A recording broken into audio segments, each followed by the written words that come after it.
retrouvez maintenant La Foi prise au mot, votre émission de formation chrétienne présentée par Régis Burnet. Aujourd'hui, Emmanuel Mounier, avec Jean-François Petit, assomptionniste et spécialiste d'Emmanuel Mounier. Sera également présent Guy Coq, philosophe et président des Amis d'Emmanuel Mounier. Bonjour et merci de nous retrouver pour La Foi prise au mot, notre rendez-vous de réflexion chrétienne. Aujourd'hui, je vous propose de découvrir une pensée fondamentale pour le christianisme contemporain, le personnalisme. Popularisée par Emmanuel Mounier, elle a durablement influencé les théologiens de la fin du XXe siècle, y compris le pape Jean-Paul II. Qu'est-ce que le personnalisme et en quoi peut-il nous aider à penser notre société contemporaine? Pour répondre à ces questions, deux invités, le père Jean-François Petit, bonjour. Bonjour. Vous êtes assomptionniste, Augustin de l'Assomption, comme on dit, et vous êtes un des spécialistes d'Emmanuel Mounier. Guy Coq, bonjour. Bonjour. Vous êtes philosophe et vous êtes le président des Amis d'Emmanuel Mounier, ce qui prouve qu'Emmanuel Mounier a encore des amis. Nous allons donc commencer par parler du philosophe, nous allons essayer d'évoquer sa vie, et ensuite on parlera de sa pensée et du personnalisme. Alors, ma première question, c'est qui est Emmanuel Mounier, quand est-ce qu'il naît, dans quel milieu, et quelles sont ses premières années? Bon, si vous voulez, Emmanuel Mounier, c'est un homme de la génération 1905. Avec Sartre, avec Raymond Aron, avec un certain nombre de personnes qui ont beaucoup marqué l'histoire intellectuelle du XXe siècle. Donc quelqu'un qui va avoir une vie relativement brève. Il meurt en 1950, c'est peut-être ça aussi une des difficultés de la connaissance de Mounier aujourd'hui. Mais quelqu'un qui marque beaucoup le paysage intellectuel, fondateur d'une revue, Esprit, mais Guy Coq en parlera mieux que moi. Quelqu'un qui participe aux grandes évolutions du début du XXe siècle, qui voit venir la guerre, qui est aussi mis en prison pendant la Seconde Guerre mondiale, quelqu'un qui avait une capacité de rassemblement autour de lui très très très forte, donc une personnalité assez rayonnante, et puis quelqu'un aussi qui est tout entier philosophe, attaché vraiment à la foi profonde de son enfance qu'il n'a jamais quittée. Alors, Guy Coq, vous êtes philosophe. Mounier, c'est le prof de philo dans toute sa splendeur, puisqu'il commence une carrière de professeur dans l'université, d'abord dans le lycée, puis dans l'université. Non, c'est l'anti-prof de philo, bien sûr, puisque, alors qu'il aurait pu faire une belle carrière, en effet, reçu second à l'agrégation de philosophie, il aurait pu, mais il était appelé par autre chose. Il se sentait appelé par autre chose. Il avait conscience d'une crise profonde de l'époque, de la civilisation, de la société, de la civilisation. Et il sentait qu'il fallait créer de nouveaux instruments de pensée, de nouveaux rassemblements, peut-être préparer les piliers et les personnalités qui porteraient une nouvelle civilisation. C'est pour ça qu'en 1932, il a fondé la revue Esprit. Et l'idée de départ de Mounier en fondant la revue, c'est qu'il faut refaire la Renaissance. C'est d'ailleurs le titre de son premier grand article dans cette revue.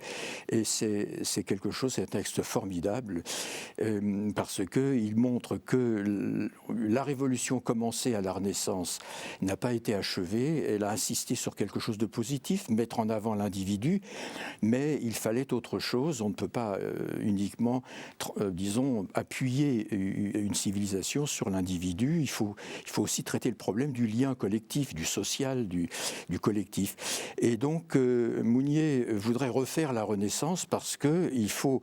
Alors, quoi faire?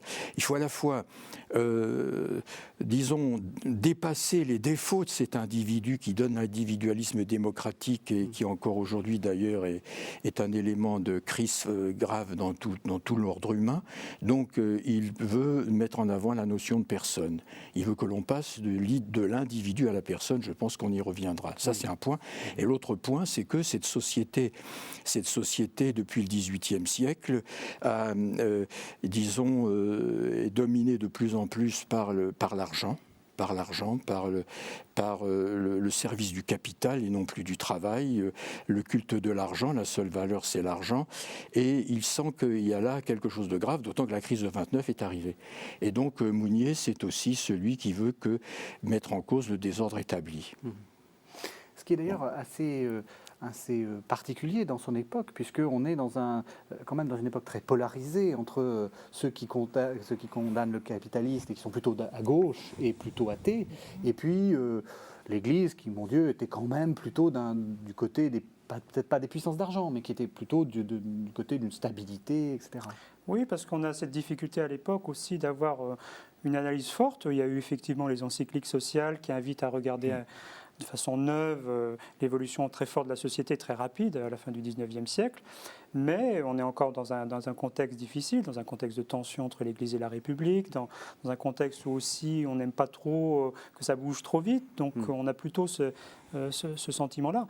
Bon, Mounier fait partie aussi d'une génération un peu sans maître. Bon, bien sûr, il est chapeauté par des grandes figures comme Maritain, mais avec des gens de sa génération, ils vont devoir inventer eux-mêmes des réponses aux questions qu'ils se posent avec d'autres, et une situation totalement inédite. Il faut vous rappeler aussi que de toute cette génération-là, les plus anciens vont être fauchés par la guerre de 14, donc les Péguy, etc. Même si lui, il renouvelle un peu le geste de Péguy, il va falloir qu'il se mette à l'œuvre très jeune. La comparaison avec Sartre me semble aussi, même si ce n'est pas du tout le même bord politique, me semble aussi importante parce que ça fait partie de ce qu'on a appelé des intellectuels engagés. Alors actuellement, on a un peu de mal à savoir ce que c'est qu'un intellectuel engagé, puisqu'on se demande s'il y a des intellectuels et on ne sait pas s'ils sont engagés. C'est quoi un intellectuel engagé ? Il faut d'abord dire que ce n'est pas Sartre qui a inventé l'intellectuel engagé, c'est Mounier avec un autre philosophe, son ami Paul-Louis Landsberg, qui était un philosophe lui promettait beaucoup, mais qui est mort dans un camp, comme beaucoup d'autres. Et donc, ce sont eux qui ont lancé l'idée de l'engagement, la nécessité d'insister sur l'action, sur la nécessité pour la personne d'assumer sa fonction historique, sa place dans l'histoire. Il faudrait dire aussi, s'agissant de Mounier, parce que à côté du projet de civilisation, il y a quand même chez lui un projet par rapport au christianisme. Il faudra retrouver cela. Il est clair que dans ces années 30 et après, il va être celui qui va aider les chrétiens à sortir de leur ghetto d'une certaine manière. Et que ça, c'est très important à dire. Il ne croit plus à la chrétienté. Il croit qu'elle est morte. En cela, il est tout à fait moderne. Enfin, il est tout à fait en avance, probablement, même très en avance sur les mentalités catholiques de son temps. Et donc, il voudrait un christianisme inséré dans la société, mais ne croit pas à une civilisation chrétienne. Alors, il a fait beaucoup donc pour préparer des générations justement à l'engagement politique, social. C'est fou d'ailleurs le nombre de ceux qui, dans les mouvements d'action catholique, mais dans les syndicats, dans la vie politique, au fond, ont quelque part un trajet intellectuel avec Mounier, voire un trajet spirituel. Vous le classeriez où dans l'échiquier politique, politico-religieux parce que vous parlez d'action catholique, donc c'est ce qu'on appelait autrefois les cathos de gauche, mais on voit que... c'est réducteur, ça. Voilà, non mais absolument. C'est pour ça, on voit que ça ne correspond pas non, ça ne correspond pas à tout ce qu'on a l'habitude. Notre classification réduit terriblement. Moi, je pense qu'à un certain moment, Mounier a des attitudes qu'on pourrait qualifier... de conservatrice, entre guillemets, parce qu'il croit en un certain ordre, par exemple l'importance de la famille. Mais il y a d'autres choses, il dit, mais il faut maintenant ouvrir, par exemple, la place de la femme. Voilà, donc vous voyez, et puis par rapport à ce que disait Guy Coq à l'instant, moi je crois effectivement qu'il va féconder toute une réflexion très très profonde dans l'Église, auprès de grands théologiens qui vont être inspirateurs du Concile Vatican II. Dès qu'on lit un petit peu les textes forts de Vatican II, Gaudium et Spes, etc., on voit un sillon personnaliste. Il n'était pas le seul, et vous avez eu raison de dire que Jean-Paul II s'est aussi inspiré de cette forme de pensée-là. Et comment ? Oui. Parce que quand il était encore professeur, et puis dans l'immédiate après-guerre, il s'intéresse beaucoup à ce qui se passe en France. Et pendant les vacances, il vient visiter, il rencontre différentes personnes. Et puis il connaît aussi un certain nombre d'inspirateurs de Mounier, plutôt allemands. On a parlé de Landsberg, mais il y a Max Scheler derrière. Donc c'est toute une atmosphère aussi qui est très intéressante parce que c'est l'Europe qui communique entre elles par l'intermédiaire de congrès, par l'intermédiaire du rassemblement de gens tout simples. Et c'est cette Europe-là qui fait plaisir. Dernière question sur la vie de Mounier. Donc, vous l'avez dit, il meurt en 1950, très, très jeune. En 1950, il est surtout le rédacteur en chef de la revue Esprit. Enfin, parce que la revue est sur Internet et on voit le nombre d'articles qu'il écrit. On a presque l'impression qu'il fait quasiment toute la revue Esprit à lui tout seul. Je ne crois pas, mais ce qui est formidable, c'est que toute son œuvre, ou une grande partie de son œuvre, a été publiée dans la revue, ce qui, d'ailleurs, au fond, la vie de la revue fait pour moi de Mounier une sorte de Socrate du XXe siècle. C'est-à-dire que c'est quelqu'un qui est constamment, du coup, son œuvre est prise dans le développement historique, parce qu'une revue, ça suit l'époque. Une revue, ce n'est pas un hebdomadaire, ce n'est pas un quotidien. Mais enfin, mensuellement, cela doit suivre l'actualité, disons, de manière très proche, très, très, très pointue. Alors, il y a ça chez lui, et il y a unité de la vie, de la pensée et de l'action. C'est en cela que je crois que c'est un véritable Socrate, parce que aussi, à cause de la revue, toute l'œuvre de Mounier se passe dans le dialogue avec les autres. C'est constamment, plusieurs textes importants de lui ont été le résultat de discussions, y compris le tout premier que je citais, Refaire la Renaissance. Donc c'est vrai que c'est une figure très particulière, en fait. La seule référence, Jean-François Petit le disait à l'instant, c'est Péguy. Il refait quelque chose d'analogue à Péguy, et d'ailleurs son premier écrit a été un écrit sur la pensée de Charles Péguy. Alors on va entendre la voix d'Emmanuel Mounier, ou plus exactement on va entendre ce qu'il écrit.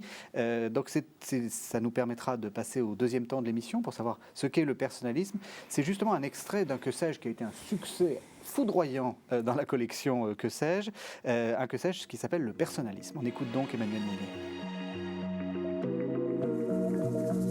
Vous écoutez actuellement La Foi prise au mot, votre émission de formation chrétienne présentée par Régis Burnet. Aujourd'hui, Emmanuel Mounier, avec Jean-François Petit, assomptionniste et spécialiste d'Emmanuel Mounier, est également présent. Guy Coq, philosophe et président des Amis d'Emmanuel Mounier. La personne est une existence capable de se détacher d'elle-même, de se déposséder, de se décentrer pour devenir disponible à autrui. Cesser de me placer de mon propre point de vue pour me situer au point de vue d'autrui. Non pas me chercher dans un autre choisi semblable à moi, non pas connaître autrui d'un savoir général. Le goût de la psychologie n'est pas l'intérêt à autrui, mais embrasser sa singularité de ma singularité dans un acte d'accueil et un effort de recentrement. Être tout à tous sans cesser d'être, et d'être moi. Car il est une manière de tout comprendre, qui équivaut à ne rien aimer et à n'être plus rien. Alors ma première question, bien entendu, va être une question naïve. Qu'est-ce que le personnalisme ?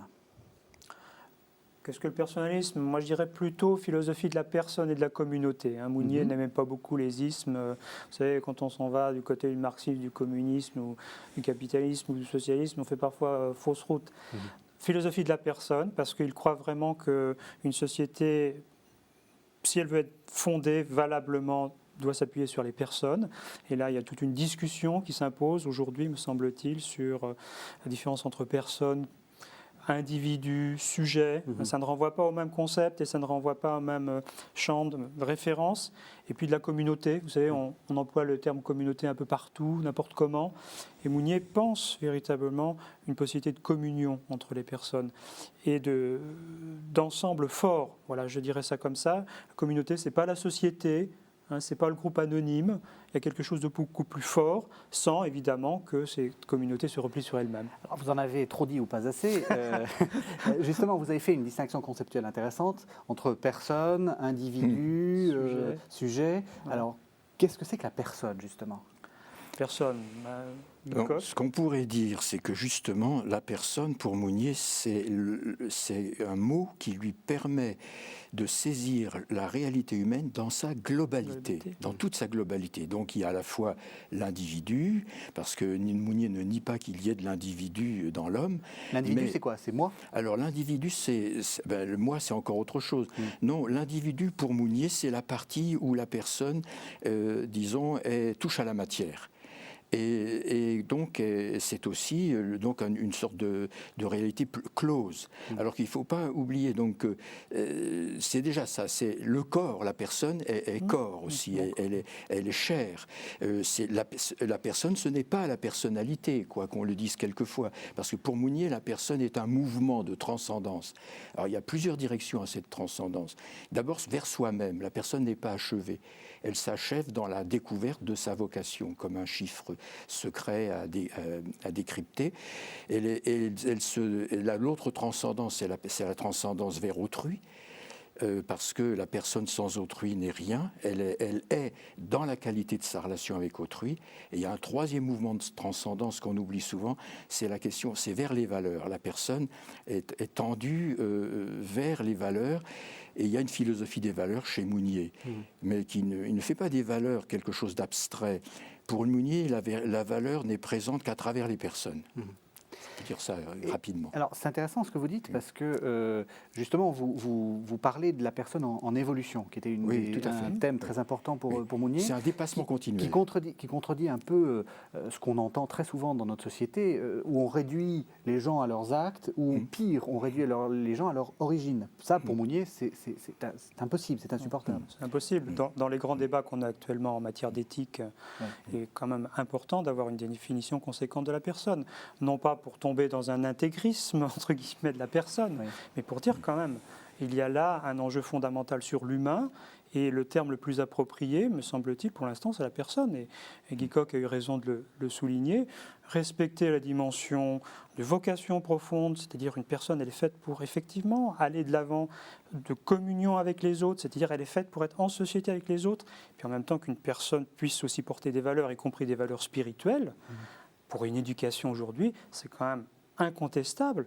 Et je suis quand même parfois un peu choqué quand un certain nombre de pédagogues nivellent complètement cette dernière dimension.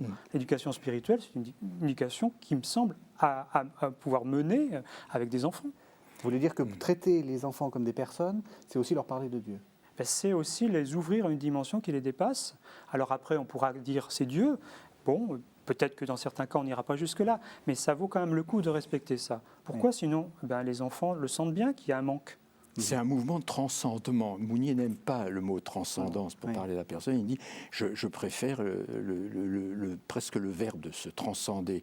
Et ce qu'il faudrait dire dans le complément de ce que dit Jean-François Petit, c'est que pour lui, la personne permet de surmonter la cassure entre les individus et la société. Parce que c'est ça notre situation. D'un côté des individus dispersés et de l'autre et qui n'arrivent pas à accepter la société. Une société donc qui a tendance à éclater en quelque sorte. Alors comment est-ce que ça se fait? Alors c'est la notion de communauté. Mais la notion de communauté chez Mounier, c'est l'instrument le plus efficace pour lutter contre le communautarisme. Parce que chez lui, la communauté, c'est la relation, n'existe que par les relations authentiques entre des personnes, des relations vraiment interpersonnelles. C'est-à-dire, par exemple, un groupe où les gens se traitent comme des ou comme des producteurs ou par leur fonction, n'est pas une société de personnes. Autrement dit, pour Mounier, il n'y a pas de contradiction entre l'épanouissement de la personne et sa vie dans la communauté, puisque la personne a besoin de la relation riche, interpersonnelle avec l'autre pour être. Elle n'est pas toute seule. Il n'y a pas un problème de savoir les individus Évidemment, le problème de la communication pour l'individu, c'est redoutable. L'individu, il est d'abord tout seul, il est dans son coin, il est fermé sur lui-même. Alors que pour Mounier, l'importance de passer de l'individu à la personne, c'est que la personne, elle est d'emblée ouverte à la totalité de l'humain. Pour Mounier, la vraie communauté, au fond, ça serait l'humanité. Ce n'est pas réalisable matériellement, mais ce serait l'humanité. Rien n'est exclu. Il n'y a pas d'exclusion. On a dit qu'Emmanuel Mounier a influencé la pensée de Jean-Paul II. Cette notion de personne, c'est fondamental pour Jean-Paul II. Bien sûr. Regardez toutes ces encycliques, regardez un peu les grands textes de Jean-Paul II. Il ne cesse de dire que le respect de la personne passe par le respect de la liberté religieuse et par la liberté de conscience, mais il le demande même pour les chrétiens. Moi, c'est ça que je fais noter parfois à un certain nombre de mes étudiants. C'est quelqu'un qui place la personne comme centre, comme point focal, mais aussi pour faire en sorte que chacun comprenne bien que la personne nous dépasse toujours. C'est-à-dire que nous ne sommes pas des personnes totalement figées, déterminées. Et aujourd'hui, dans des débats qui sont des débats complexes, je le disais un peu tout à l'heure, mais aussi concernant la neurobiologie ou ces domaines-là, il me semble quand même, et c'est les scientifiques parfois qui nous le demandent, c'est ça qui est intéressant, dites-nous un peu quelle est votre conception de la personne. Voilà. Ouais. Alors, une chose aussi qui est assez frappante chez Mounier, c'est qu'il, et ça le rend extrêmement moderne, c'est qu'il refuse la société libérale. On a l'impression, par moments, en lisant certains textes de Mounier, qu'il aurait pu les écrire il y a quelques mois. Absolument. On a l'impression que pour lui, il prévoit les excès du libéralisme qui conduit finalement à une sorte de crise qui finalement est une crise de confiance. Il refuse que le profit et notamment la rentabilité de l'argent gouverne l'économie. C'est absolument actuel. Oui. Il refuse que la spéculation gouverne l'économie. Et à cet égard, il y a des phrases, en effet, on les croirait rédigées il y a quelques mois. Il refuse que le travail soit réduit à une espèce de variable d'ajustement. Et on sait l'évolution désastreuse de la part du travail dans le revenu national depuis 30 ans environ. Et il refuse que l'argent soit la seule valeur. D'où l'importance, à mon avis, d'ailleurs, c'est un peu philosophique, mais il y a une très belle philosophie des valeurs chez Mounier, notamment dans le dernier petit ouvrage que vous citiez tout à l'heure, d'ailleurs, le personnalisme, qui est un que sais-je et qu'on ne saurait trop recommander. Justement, ce refus de la société libérale s'appuie aussi sur un refus de l'idéologie, ni nazisme, ni communisme. On sent que le refus de la société libérale, c'est pas du communisme.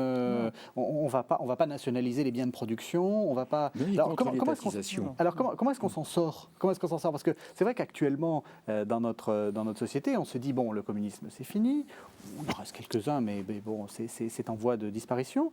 Et il n'y a pas d'alternative. On a l'impression que le marché, on a l'impression que la société libérale est la seule alternative. En gros, on est coincé. Qu'est-ce qu'il propose, Mounier ? Il dit qu'il ne faut pas que le marché soit au poste de commandement, justement.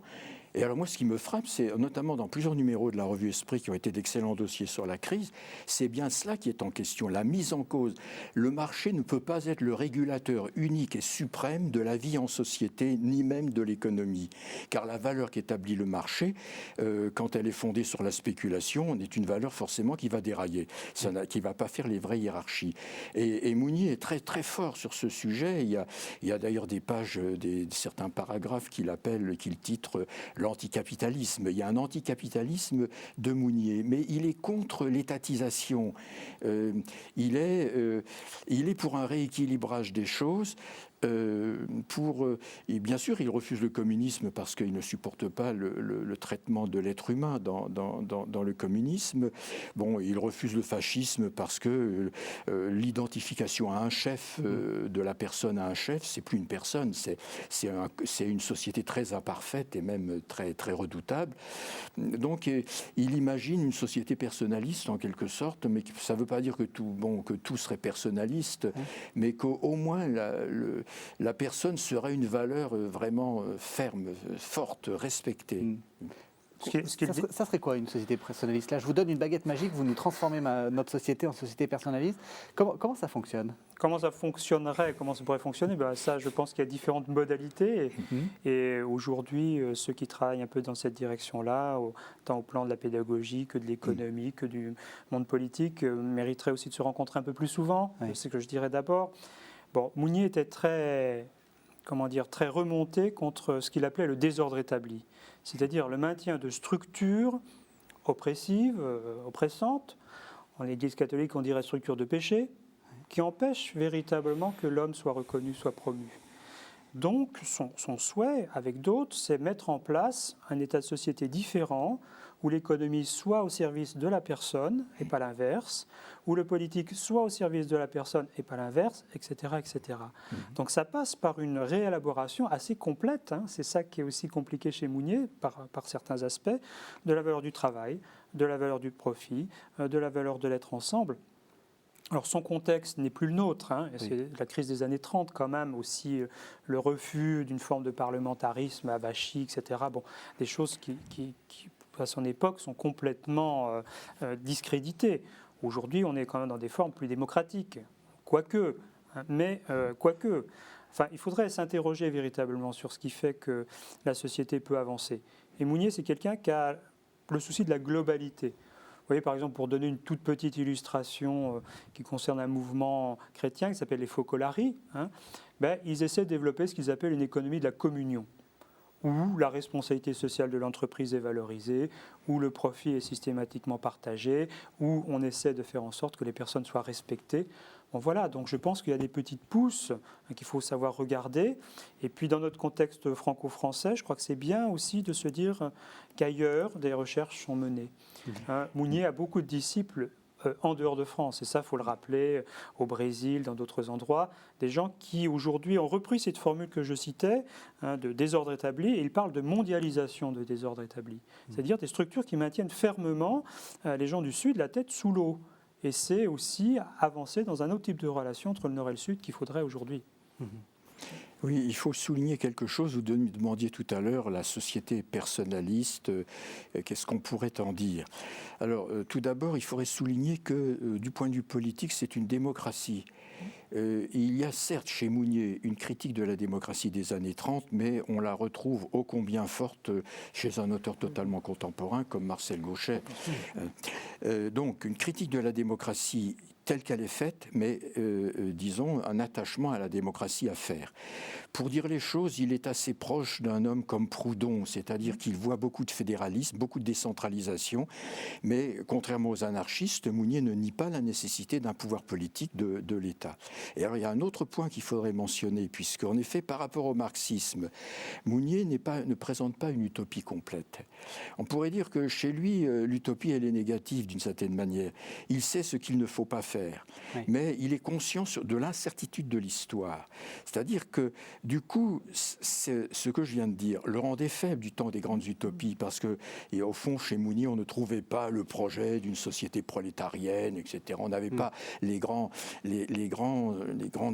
force de certaines pensées socialistes ou communistes. On n'avait pas ça. Mais aujourd'hui, justement, ça devient une grande force pour lui, parce qu'il a une puissance de refus du monde, de la globalité du monde comme il va. Il sait ce qu'il faut refuser, mais il sait aussi qu'on ne peut pas dire quelle est la bonne société, parce qu'au fond, il n'y a pas de société parfaite. Il faut espérer aller vers une société meilleure, il faut espérer que l'histoire n'ira pas vers des catastrophes, mais Mounier n'est pas un naïf, il ne croit pas au progrès comme une espèce de fatalité, comme quelque chose qui serait assuré, si vous voulez, de manière définitive. Il croit que des catastrophes sont possibles, mais qu'il faut disons, essayer de s'en prémunir. Il y a chez lui une vision de l'histoire qui me paraît beaucoup plus praticable aujourd'hui que celle des grands penseurs de Hegel à Marx, en passant par quelques autres. Bien, insensiblement, on est en train de passer à une troisième partie dans notre émission, qui est justement de se poser la question du personnalisme aujourd'hui, et peut-être même de la philosophie de la personne aujourd'hui. Alors, on va réentendre Mounier dans un texte issu de La Petite Peur du XXe siècle. Donc, on écoute Emmanuel Mounier. J'aime à penser que le divin, c'est peut-être le moins visible, plus que l'invisible, le murmure plus que le silence, la discrétion plus que la catastrophe. Peut-être les trompettes de Jéricho ne seront-elles qu'une parole bouleversante chuchotée à notre oreille. L'éclat du jour se fera un peu plus vif, le pommier prendra l'air plus heureux, le chêne plus éternel, et sur chaque visage, la grâce des jours uniques deviendra quotidienne. Peut-être. Dieu n'est pas expressionniste, il n'a pas le goût du malheur. Je ne pense pas qu'il aime les heureux non plus, ou les optimistes, mais les simples, qui ont pitié et travaillent sans user leur pitié, ni s'en régaler. Les autres, ceux que le progrès des robinetteries exalte jusqu'à combler les vœux de leur cœur, ils peuvent lancer des croisades contre le désespoir. Ils traînent déjà dans leur fourgon le désespoir de demain. Vous écoutez actuellement La Foi prise au mot, votre émission de formation chrétienne présentée par Régis Burnet. Aujourd'hui, Emmanuel Mounier, avec Jean-François Petit, assomptionniste et spécialiste d'Emmanuel Mounier, est également présent. Guy Coq, philosophe et président des Amis d'Emmanuel Mounier. Alors, c'est un texte magnifique. Qui est aussi d'une actualité brûlante. Quand il dit il est un peu en train de mépriser que le progrès des robinetteries exalte jusqu'à combler les vœux de leur cœur, c'est-à-dire ceux qui sont là pour les solutions techniques. Vous pensez que le monde d'aujourd'hui n'a pas à se préoccuper du progrès des robinetteries et que ou disons que ça ne suffit pas à remplir le cœur des personnes? Objection. Mounier n'a jamais dit qu'il ne fallait pas le progrès technique. Oui. Au contraire. Et précisément, il dit ce qui s'est passé depuis le XVIIIe siècle, c'était qu'il y a eu le progrès technique, il y a eu l'industrie, etc. Il n'était pas fatal que l'on arrive à cette hyper-domination de la spéculation et de ceux qui ont le pouvoir sur l'argent, qui ont pris le pouvoir sur l'argent, et du coup ont pris le pouvoir sur les hommes. Donc ça n'était pas fatal, mais il est pour le progrès technique. Et ça, c'est indiscutable. Il n'est pas parmi ces casseurs de machines. Il n'est pas pour le retour à l'artisanat, etc. Il est conscient que c'est la grandeur de l'homme. Il ne faut pas oublier une chose que l'on n'a pas dite, c'est l'importance de la notion d'incarnation chez Mounier. Je dirais même incarnation jusqu'au sens chrétien de l'incarnation. Parce que d'une certaine côté, l'incarnation, ça peut être Merleau-Ponty, ça peut être... C'est venu du christianisme d'ailleurs là aussi. Mais bon... cette idée qu'il faut se préoccuper de la vie concrète des hommes. C'est ça son idée. Et notamment des plus pauvres. Je dirais peut-être tout à l'heure une petite phrase sur Montreuil. Mounier disait, on l'accusait d'être communiste et il disait, il faut tenir compte de Montreuil. Je vais me permettre de sortir la phrase parce qu'elle me paraît tout à fait superbe. Non, mais je vais pas la retrouver. C'est bien ma. Il dit dans ce passage que je cherche bêtement qu'il faut tenir compte de Montreuil, parce que Montreuil, certes, les gens de Montreuil sont communistes, là voilà. Montreuil, c'est une banlieue parisienne. C'est une banlieue parisienne. Les gens de Montreuil ou de Clichy, pour eux, vu de Montreuil, le communisme, c'est l'armature des réprouvés, la seule qui compte à leurs yeux, le seul espoir de leur journée. Montreuil n'est pas infaillible, mais Montreuil est au cœur du problème. Nous refusons l'abstraction, voilà. Nous refusons l'abstraction qui omet le point de vue de Montreuil. Si Mounier a pu être accusé par certains, avec erreur d'ailleurs, d'être pro-communiste. Oui. Il n'est pas pro-communiste, il n'est pas idéaliste non plus, il n'est pas pro-communiste, mais il est lucide. Alors là, comme Sartre, ils savent que la puissance du communisme à l'époque, il a les voix des pauvres, notamment de ces banlieues. Il y a des textes, d'ailleurs, le texte qui suit, ce que je viens de citer, et ce qu'il dit des banlieues à son époque, ça, on pourrait le dire aujourd'hui la même chose. C'est les réprouvés, quelque chose comme ça. Il y a quelque chose là d'étrangement prémonitoire, ou je ne sais pas. Est-ce qu'il existe encore des philosophes personnalistes? Est-ce que le personnalisme a encore en tant que doctrine ou en tant que pensée, a encore des troupes? Et vers quoi va-t-on? Combien de divisions? Voilà, non, le personnalisme, combien de divisions? On a eu un des plus grands philosophes français, malheureusement, qui nous a quittés il y a quelques années, Ricoeur. Ricoeur a récupéré tout l'héritage, en fait.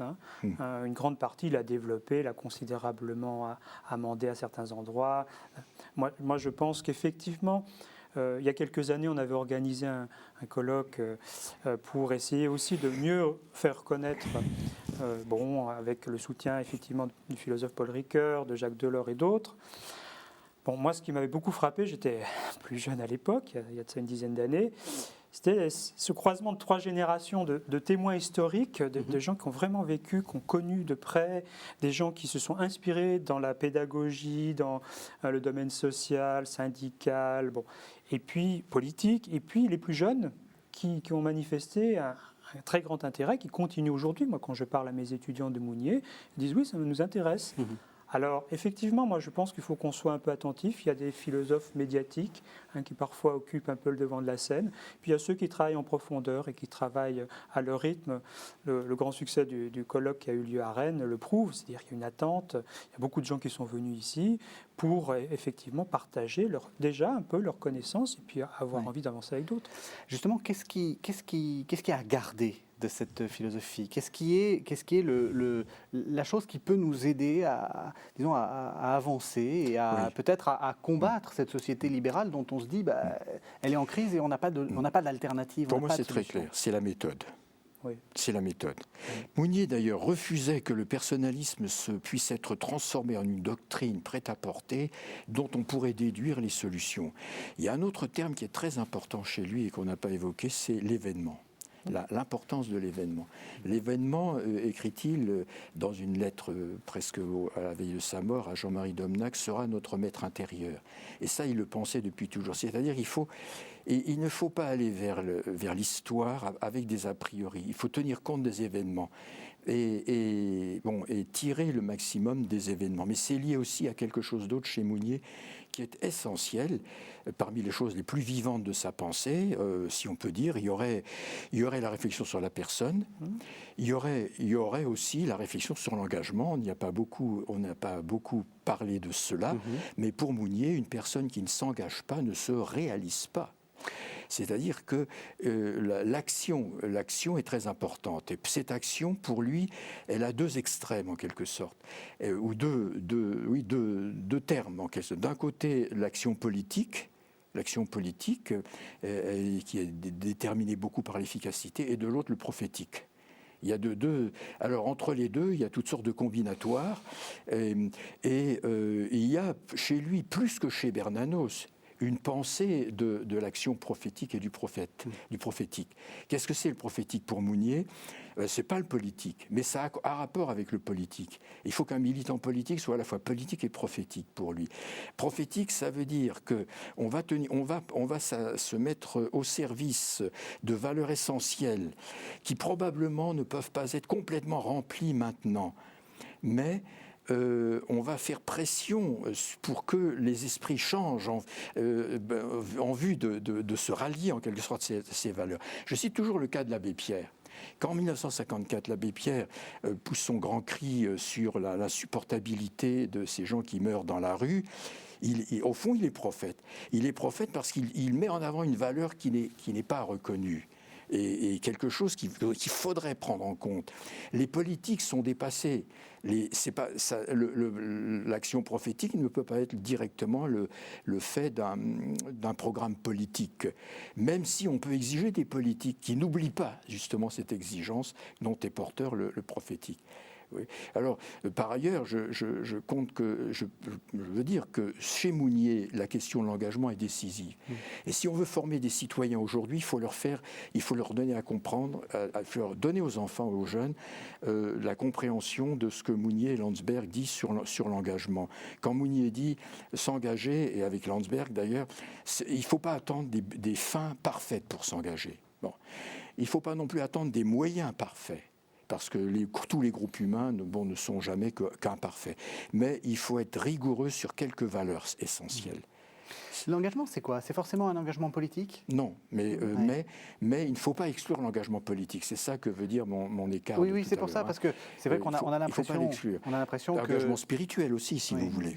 Parce qu'on a l'impression que le christianisme actuel est très méfiant vis-à-vis de la politique. C'est que alors qu'il y a eu dans les années 50 beaucoup d'engagement, on a l'impression que le christianisme n'a plus à s'engager et il n'a plus à faire de politique. Ça, je pense que c'est un peu une erreur. Il faut bien s'entendre sur les choses. Quand les évêques en France invitent à la réhabilitation du politique, quand ils militent pour une forme politique un peu rénovée, quand un certain nombre de chrétiens aussi se disent que la chose commune, le bien commun est aussi leur affaire, moi je pense que c'est tout à fait heureux. Et ça, en fait, on peut le comprendre un peu à la suite de Mounier. Mounier, c'est quelqu'un qui préfigure totalement l'engagement des chrétiens dans le monde. On sort d'une époque où l'Église se considère comme forteresse assiégée, où on valorise la dignité du sacerdoce commun des baptisés, où on valorise aussi une forme d'Église participative. Donc il préfigure largement ce que je disais tout à l'heure, le Concile Vatican II. Et c'est vrai que Mounier vit un dynamisme du christianisme d'incarnation aussi très forte. Et des formules de lui aussi sont très conséquentes. Mon évangile sera l'évangile des pauvres. Donc si on ne place pas les pauvres aussi au centre de notre réflexion, on n'avance pas dans une société. Et c'est ce que Mounier transmet à des militants, à des prêtres aussi. Beaucoup se sont nourris, il y a toute une génération de prêtres aussi qui ont fait une lecture spirituelle de Mounier. Et c'est vrai que certaines pages de Mounier, moi j'ai pas peur de le dire, se lisent un peu comme l'Évangile. Moi quand j'ai lu Mounier, quand j'étais plus jeune étudiant, on avait l'impression quand même de trouver quelqu'un qui était complètement irrigué par la foi, le vivait de façon très très paisible avec sa femme aussi, avec les gens avec lesquels il a partagé sa vie et qui lui donnait une assurance quand même très forte. Oui, on le voit bien dans le texte, là où il parle des trompettes de Jéricho qui ne seront qu'une parole bouleversante, mais chuchotée à notre oreille. Justement, cette question de l'engagement va aussi dans la question de l'engagement dans le débat, et en particulier dans le débat éthique. Et cette question de la personne qui est centrale, au moment où on est en train de se demander s'il est légitime d'euthanasier les gens, s'il est légitime d'utiliser des embryons, etc. Qu'est-ce que une philosophie centrée sur la personne a à dire dans un monde qui, justement, est là préoccupé des progrès de la robinetterie, sauf que c'est de la robinetterie humaine? Bien, c'est qu'elle a à dire que la dimension éthique est décisive. On parlait de l'économie tout à l'heure. Mounier explique que entre l'éthique et l'économique, il y a l'action politique. C'est pour compléter ce qu'on disait de l'engagement. C'est-à-dire que l'action politique doit être, par rapport à l'économique, porteuse des exigences. Autrement dit, il ne faut pas faire de moralisme. Oui. Donc, avec de bonnes raisons, de la bonne conscience, mais inefficace. Quoi. Il a ce sens-là. Maintenant, sur l'éthique, la philosophie des valeurs est chez lui quelque chose d'important, et je trouve que c'est une des choses les plus méconnues et les plus oubliées. Tout le monde se réfère aujourd'hui à des enjeux de valeurs, etc., mais qui pense vraiment rigoureusement cette question des valeurs? Chez Mounier, on a une pensée très, très, très, très ferme là-dessus. Alors, il n'a pas connu les débats sur l'euthanasie, etc. Mais on devine de quel côté il pourrait être. Mais ceci dit, au fond, sa pensée n'est pas là pour nous dicter des positions toutes faites. J'y reviens, ce n'est pas des positions toutes faites. Ce qu'on peut dire à des gens qui essaieraient, comme le disait Jean-François, de méditer Mounier et d'entrer vraiment dans sa pensée, c'est qu'ils vont avoir une conscience beaucoup plus alertée aux enjeux éthiques fondamentaux, personnels et collectifs. Et du coup, vraisemblablement, en tout cas, le choix qu'ils prendront sera beaucoup plus fondé de point de vue éthique. Je ne dis pas lequel, parce que on n'est pas des machines. Oui, puis Mounier défend assez bien un pluralisme en matière éthique comme en matière politique. C'est-à-dire que les gens qui se réclament aujourd'hui de Mounier peuvent être situés très différemment au plan politique. Alors il y a peut-être une cohérence parfois un peu à avoir, mais en tout cas, il veut que les conditions du débat public, c'est peut-être là aussi que l'éthique se joue, des conditions minimales d'un débat éthique puissent avoir lieu. C'est-à-dire qu'on puisse arriver à s'entendre, qu'on puisse arriver à s'écouter, qu'on puisse arriver à mettre ensemble aussi nos richesses. Et ça, je pense parfois que notre société dite de communication abrase nos capacités réelles. Et parfois on confond, c'est un peu pour rejoindre ce que vous disiez, la multiplication des possibilités d'information avec un besoin de communication réelle. Regardez la solitude dans la société française. Enfin, c'est pas parce qu'on peut avoir tout un tas de choses sur Internet ou autre que les gens communiquent mieux. Je crois qu'il faut distinguer le niveau de l'information et le niveau de la communication. Et Mounier est quelqu'un qui aide aussi à penser une société plus juste. Le souci de la justice est quand même central chez lui. Donc, je pense qu'il y a là matière à puiser. Dans le débat éthique actuel, qu'est-ce qu'il aurait à dire, justement, en mettant au centre cette notion de personne? Quelle serait sa voix? Sa voix, ça serait sans doute une voix j'ai envie de dire, du partage des convictions d'abord, du rassemblement prudent, hein, avec une certaine prudence aussi, de ce qui nous fonde, d'une visée un peu prospective commune. Vous voyez, je réponds de façon un peu vague, Oui, oui, oui, mais bien je sûr. pense que c'est un peu ça qui serait au cœur de son action. C'est difficile de le faire parler, hein, mais on voit bien, en son temps, il s'oppose très fermement à une éthique, une morale du code. C'est-à-dire, tu dois faire ça, etc. Donc, ce n'est pas un kantien pur et dur, en disant, voilà, il faut faire comme ça, comme ça, comme ça. Oui. Mais en même temps, ce n'est pas quelqu'un qui est porté au laxisme. Hein. Donc Donc, voilà, c'est ma question. Est-ce que vous êtes prêtre catholique? Oui. Quand vous dites il n'y a pas de morale du code, oui. ça fait frémir. Non, mais du code au sens dur du Oui. terme. Hein, ou Exclusif, où le code serait le premier. Le prescriptivisme, en fait. On dit, tu dois faire ça, comme ça. Au fond, je pense que le christianisme n'est pas une religion du code. Ben, j'espère. J'espère profondément. Et en même temps, je vous le dis, il n'est pas du tout laxiste, hein, parce qu'à son époque, bon, les gens se réfèrent plus ou moins bien à quelqu'un comme Gide. Bon, et Mounier n'est pas du tout dans l'esthétisme de Gide, en disant chacun fait un peu comme il le sent. C'est pas ça du tout, hein, chez Mounier. Hein. Il y a d'abord ce souci de la personne, cette prise en compte de l'humain intégrale. Hein, il n'est quand même pas si loin de Maritain que ça. Il serait dans la rupture avec certaines choses. Quoi. Ça, c'est clair. Aujourd'hui, à mon avis, il serait furieux au fond de fait qu'on n'ait pas tenu compte de la crise. On a refilé les grandes dettes aux États, mais on n'a pas changé du tout la loi d'airain de l'argent. Elle est restée à peu près telle qu'elle est. J'imagine Mounier aujourd'hui, je ne vois pas des gens qui aient l'énergie qu'il déploierait, mais ce serait quelque chose d'extraordinaire comme protestation, comme Vous pensez que c'est une erreur de ne condamnation. pas en avoir tenu compte? Pardon? Vous pensez que c'est une erreur, ce qu'on est en train de faire actuellement? C'est une erreur monumentale. On va vers d'autres crises et on va vers des crises pour lesquelles éventuellement les États ne pourront plus faire l'affaire, emprunter. Parce que qu'est-ce qu'on a fait, les bêtises qu'ont fait les spéculateurs et les banquiers qui les couvraient d'ailleurs, parce que c'était... en fait, l'économie est toujours d'ailleurs entre les mains de ceux qui dirigent le marché. Et qui est-ce qui dirige le marché? En gros, ce sont les spéculateurs aujourd'hui. Oui. Moi, je suis très proche d'un économiste comme André d'Orléans qui dit qu'il faut revenir à une subdivision du marché. Il faut légiférer sur le marché. Oui. Or, on ne l'a pas encore fait. Or, et dans Mounier, nous trouvons les principes. Moi, je n'avais pas lu ça depuis longtemps, mais j'encourage nos amis spectateurs à regarder dans les recueils en poche, là, Refaire la Renaissance ou Écrit sur le personnalisme. Malheureusement, celui-ci, l'éditeur n'a pas daigné le rééditer, mais enfin, le premier existe encore. Regardez cela, c'est fou, c'est une révolte très forte, mais aussi, c'est, comment dire, et il n'a pas d'illusion, ce n'est pas un activiste, parce que il ne croit pas qu'il y ait un parti, comment dire, prophétique, un parti qui puisse vous apporter le bonheur, etc. Mais quand même, la ligne de pensée, à mon avis, est parfaitement nette. On pourrait dire que c'est vraiment contre le désordre établi. Je ne vois pas un philosophe qui aujourd'hui nous dise les choses aussi nettement que Mounier. Alors il nous reste 4 minutes dans notre émission. J'aimerais que vous donniez un peu vos conseils de lecture pour les gens qui ont envie de découvrir la pensée d'Emmanuel Mounier. Par quoi on commence ? Est-ce qu'on commence forcément par le que sais-je sur le personnalisme que tout bon étudiant en philo a lu, mais qu'il n'a pas forcément compris? Non, moi je conseillerais plutôt aux gens de lire la correspondance de Mounier.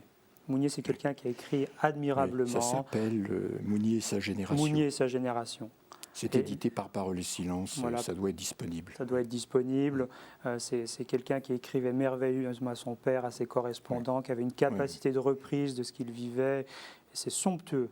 Voilà. C'est une découverte personnelle, quoi. C'est la personne de Mounier. La personne de Mounier. Et à travers ça aussi, quand même, les positions qui s'élaborent, la pensée qui travaille. Oui. Alors après, effectivement, il y a des choses un peu plus techniques, un peu plus philosophiques. Puis après, ça dépend un peu des centres d'intérêt de chacun. Moi, j'aime l'affrontement, pardon. Oui. Voilà, l'affrontement. On était d'accord là-dessus tout à l'heure, on va en donc parler. il n'y a On va en pas parler. de raison qu'on ne soit pas maintenant. Voilà, l'affrontement chrétien est un très beau livre aussi, où il invite aussi à regarder très précisément ce qui joue dans le christianisme. C'est un homme qui a aussi souffert. Enfin, je crois qu'il y a certains aspects qui sont très beaux, malheureusement, des conseils qu'il peut donner aux personnes qui sont dans des situations de souffrance. Il a une petite fille, Françoise, qui est atteinte d'une maladie. Il a des pages très très belles et très fortes aussi, qui ont aidé beaucoup, enfin je le sais, aussi un peu d'expérience, des personnes à surmonter des difficultés personnelles. Voilà. Et ça, c'est dans les lettres. Quoi. Dans les Ça, lettres c'est aussi. dans les lettres. Mais il y a aussi, qu'est-ce qu'on a réédité récemment, l'introduction aux existentialismes n'est pas quand même quelque chose qui soit au-dessus d'une certaine moyenne formation philosophique, parce que Mounier était très pédagogue. Donc, bien sûr, bien sûr. Moi, je le conseille surtout à mes étudiants. S'ils veulent connaître le contexte sartrien, mais pas que Sartre, de la philosophie française au XXe siècle, il faut revenir à des auteurs. Et puis, quand même, il faut souligner le que sais-je, parce que le que sais-je, qui ne va plus être un que sais-je, d'ailleurs, qui va être ressortir dans Quadrige, c'est un tout petit livre, le dernier livre que Mounier ait publié, et alors il synthétise tout, c'est d'une force. Alors c'est quelquefois en effet un peu philosophique, mais moi c'est pas un défaut, hein, philosophique. Oui, mais disons pour pas mal de gens, ça y compris les étudiants dont j'ai fait partie. Mais pour les étudiants en tout cas, c'est quelque chose d'extrêmement précieux. D'ailleurs, moi je conseille, j'ai souvent conseillé à des parents qui avaient des jeunes qui passaient le baccalauréat, je leur ai souvent conseillé de faire lire d'offrir ce que sais-je de Mounier, le personnalisme, à leurs jeunes, parce que c'est la meilleure introduction à la philosophie qu'on puisse faire. Voilà. Alors j'ai dit aussi que Mounier avait des amis, vous êtes leur président, vous êtes en train de rééditer les carnets de Mounier. Oui, tout à fait. Il y a une coédition en chantier, Le Seuil Fayard, les carnets de Mounier, c'est un texte inédit. Il y en a des extraits d'ailleurs dans Mounier, dans Mounier sa génération, mais c'est un texte formidable et j'ai bon espoir qu'il sorte donc en 2012. L'édition est co-dirigée par un historien, Bernard Comte et Yves Roulière. Et je pense que là, ça va être une grande date. Oui. Alors, je vais rappeler vos livres. Alors, les livres sont nombreux, donc je vais essayer d'aller lentement pour que nos téléspectateurs puissent suivre. Père Jean-François Petit, vous avez écrit une petite vie d'Emmanuel Mounier, qui s'appelle La sainteté d'un philosophe, ce qui annonce bien votre projet, qui est paru aux éditions des Clés de Brouwer, DDB. Vous avez aussi écrit Philosophie et théologie dans la formation du personnalisme d'Emmanuel Mounier, paru aux éditions du Cerf, et puis assez étonnant pour un philosophe, toujours sous votre plume, prier 15 jours avec Emmanuel Mounier, comme quoi on peut faire de la philosophie et prier, aux éditions Nouvelle Cité. Guy Coq, vous avez écrit Mounier, l'engagement politique, paru aux éditions Michalon. Vous avez également écrit chez Parole et Silence, Inscription chrétienne dans une société sécularisée. Et puis vous avez présenté le texte dont vous avez parlé, d'Emmanuel Mounier, L'affrontement chrétien, chez Parole et Silence. Merci à tous les deux. Merci à vous. Merci.